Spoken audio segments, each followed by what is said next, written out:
Lesson 1. Sources of Information. It's the year 2020. The spread of information is as easy as 1, 2, 3. Using your social media account, you can easily share a post containing a piece of information and reach over 1,000 reacts.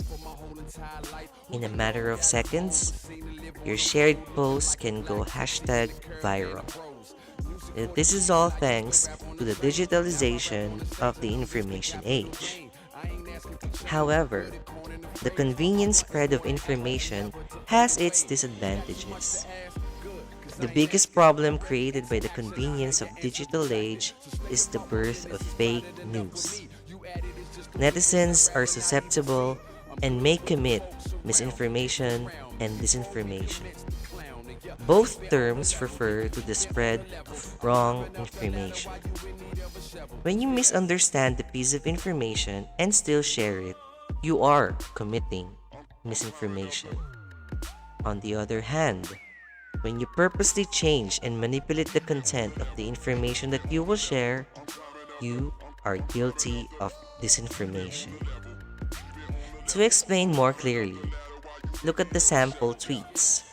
Let's say that the information that you want to share reads as vitamin and mineral supplements can cure COVID-19, and that's according to the World Health Organization or the WHO. On the first tweet, you can notice that the netizen mistakenly misspelled Kent with Ken, thus unintentionally misinforming the people in Twitter. On the second tweet, you can see that the netizen purposely added new details as if he wants to promote a new idea to disinform the Twitter users. Now, you know how to spot a misinformed and disinformed news. So, the question is, how do we avoid the spread of fake news or wrong information?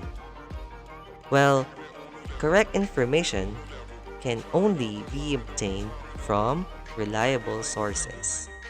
Hence, our lesson, the various sources of information.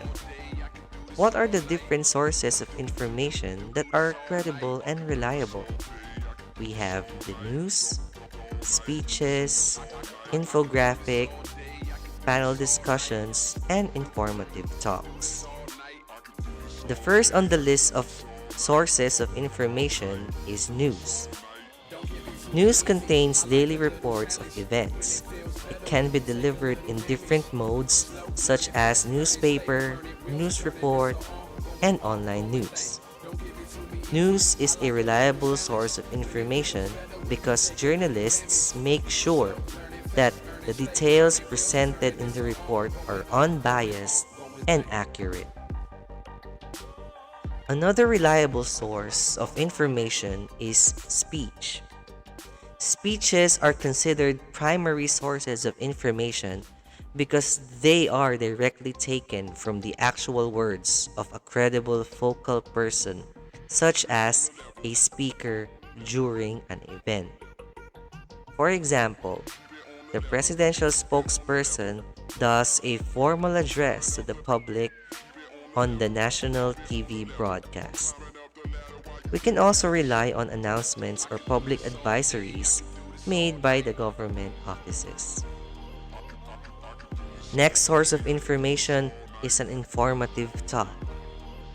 Seminars, webinars, blogs, vlogs are great examples of informative talks. The goal of the speakers is to provide information to an audience. It is done verbally or virtually. Panel discussions are also good sources of information because the panel or the group of experts or professionals discuss critically among themselves a certain topic. Panel discussions happen in a meeting, a conference, or a podcast. Last and not the least, infographics can also provide essential information. It is a good source of information especially for those people who do not want to listen or read long texts. In fact, infographics are created with visuals so that the viewers can easily understand the information in a short period of time and very convenient. What kind of information do we get from those sources mentioned earlier? Well, the details that we get from them are commonly answers to the information questions or the 5 W's and 1 H. The what, when, why, who, where, and how. For example, news headline says COVID-19 vaccine available in December 2020. That can provide us information answering the what and the when question. Now that we know where to get credible and reliable sources, sharing of information can be done responsibly, especially when communicating with other people. Here are some things that you can use to improve your speech as you share information in a casual conversation. Number 1. Use signal phrases such as according to or based from. Number 2. Use appositives or aliases. We use appositives to introduce the other identification of your source. For example, Mr. Rial is also an English teacher. English teacher is the appositive. Finally, number 3, use citation verbs such as claimed, stated, reported, can add credibility to your speech.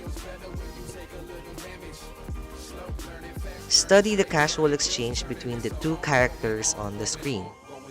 Notice how the guy uses all three things to make his speech very credible. His source of information is the news. Therefore, he is not spreading wrong information at all. So there you have it. Misinformation and disinformation can be avoided as long as you follow the do's and don'ts of spreading information. Study these tips for a better conversation and exchange. I'm